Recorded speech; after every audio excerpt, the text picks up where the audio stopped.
গতদিন আপনাদের বিজনেস ইন্স্যুরেন্সের এমপ্লয়ার এমপ্লয়িটা বলেছিলাম, আজকে বলবো কিম্যান ইন্স্যুরেন্সটা।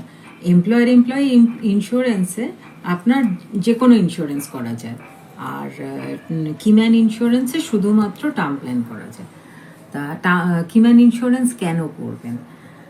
আপনার কোম্পানিতে ধরুন কোনো একজন রেসপন্সিবল এক্সপিরিয়েন্সড পারসন আছেন, যাকে ছাড়া আপনার কোম্পানি খুব প্রবলেম হবে।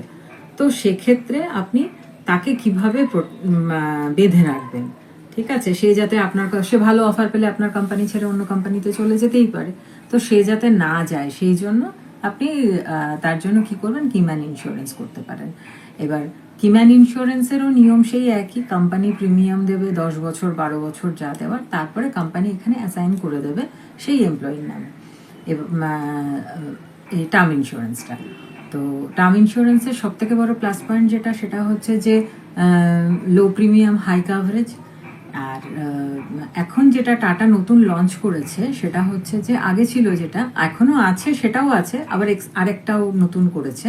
সেটা হচ্ছে যে যদি পলিসি হোল্ডার চায় তাহলে সে তার আফটার ডিমাইস বা তার সঙ্গে যদি কোনো মিসহ্যাপ হয়ে যায় তাহলে তার ফ্যামিলি পুরো টাকাটাই পেয়ে যাবে, সেটা সাম অ্যাশিওর যেটাই থাক, 5 কোটি 10 কোটি যাই থাক।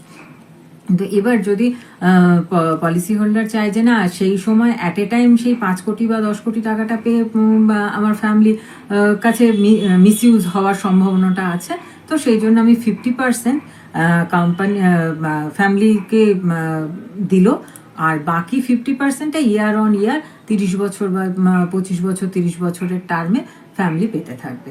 তো সেটাও করা যায়। এবার পলিসি হোল্ডার যেটা চাইবে সেরকমভাবেই করতে পারে। তো এটাই হচ্ছে কিম্যান ইন্স্যুরেন্স। কিম্যান ইন্স্যুরেন্সে আপনার শুধুমাত্র টার্ম প্ল্যান হয়, আর যে কোম্পানি করে দেবে কিম্যানের জন্য, সেই কোম্পানির কর্পোরেট ট্যাক্স সেভ হবে। হ্যাঁ, আর এমপ্লয়িতে যে কোনো ইন্স্যুরেন্স করা যায়।